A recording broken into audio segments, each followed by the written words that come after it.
ഇത് വെറുതെ ഉള്ള ഒരു രാഷ്ട്രീയ പാർട്ടിയുടെ വോട്ട് പിടുത്തത്തിൻ്റെ പരിപാടിയല്ല ഈ കേരള യാത്ര.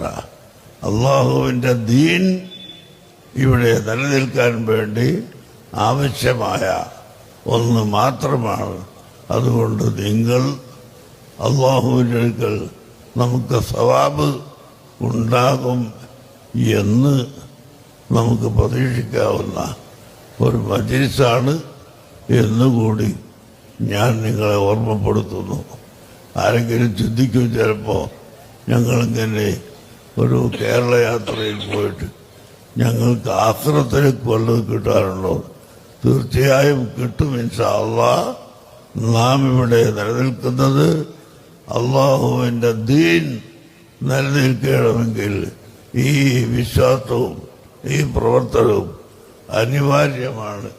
അതില്ലാത്ത കാലത്തോളം ഇവിടെ ഒരിക്കലും ദീൻ നിലനിർത്താൻ സാധിക്കുകയില്ല.